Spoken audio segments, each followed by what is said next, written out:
দর্শক, আজ আমরা দেখব সিরাজগঞ্জের একটি গ্রামীণ মিষ্টির দোকানের চালচিত্র। জিলিপি কি দুই রকমের নাকি পুরনো আর নতুন দেখতেছি? এবং এই দোকানে বাহারি রকমের মিষ্টি আছে, আপনারা দেখতে পাচ্ছেন। এই মিষ্টিগুলোর মধ্যে থেকে কিছু মিষ্টির স্বাদ আমরা পরখ করে নেব, জানবো এই মিষ্টিগুলোর দরদাম।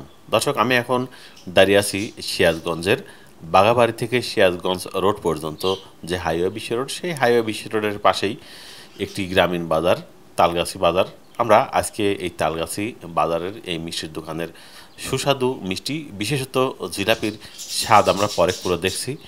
এটি গ্রামীণ বাজার হলেও এখানকার তৈরি মিষ্টিগুলোর স্বাদ কিন্তু অতুলনীয়। এমনিতেই সিরাজগঞ্জ দুধের দেশ, সুতরাং এখানকার মিষ্টির স্বাদ অতুলনীয় হবে, সেটা এমনি বোঝা যাচ্ছে। তারপরেও আমরা পরখ করে দেখলাম এই মিষ্টির দোকানগুলোর ডেকোরেশন এবং আসবাবপত্র হয়তো। এগুলো কত করে কেজি? 200 টাকা কেজি। আর এই বাতাসা কত করে কেজি বেচতে চান?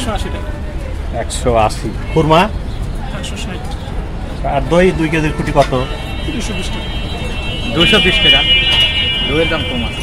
দইয়ের দাম তো কম, আমার ওদিক তো হচ্ছে 240 টাকা নেয় ভাঙ্গুরা। আর এই ছানার জিলিপি 30 টাকা পিস। 30 টাকা পিস। জিলিপি খাইছে আর দুইটা পুরি খাইছে।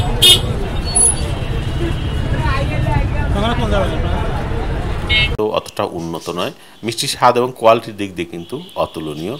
এই দোকানগুলোর বৈশিষ্ট্য হচ্ছে যে দোকানের পিছনের অংশেই মিষ্টি তৈরি করা হয় এবং দোকানের সামনের অংশেই এই টাটকা মিষ্টিগুলো সাজিয়ে রাখা হয় এবং বিক্রি করা হয়। এই মিষ্টিগুলোর দামও কিন্তু তুলনামূলকভাবে যেমন কোয়ালিটি পরিবেশন করা হয় তার চেয়ে যথেষ্ট কম, যার কারণে এই গ্রামীণ বাজারের আশেপাশের মানুষজনগুলো এই সব মিষ্টির দোকানের মিষ্টি খেয়েই তারা তৃপ্তির ঢেকুর উঠান এবং এই মিষ্টিগুলো নিয়ে তারা বিভিন্ন আত্মীয় স্বজন বাড়ি, তারপর বিভিন্ন অনুষ্ঠান এবং পালা পার্বণগুলো শেষ করেন। যাই হোক দর্শক, অসাধারণ একটি মিষ্টির দোকান। যদি আপনারা কখনো এই গ্রামীণ বাজারে এসে থাকেন তাহলে কিন্তু এই মিষ্টির স্বাদ নিতে ভুলবেন না। দর্শক, ভিডিও নিয়ে আপনাদের মতামত অবশ্যই কমেন্ট করে লিখবেন।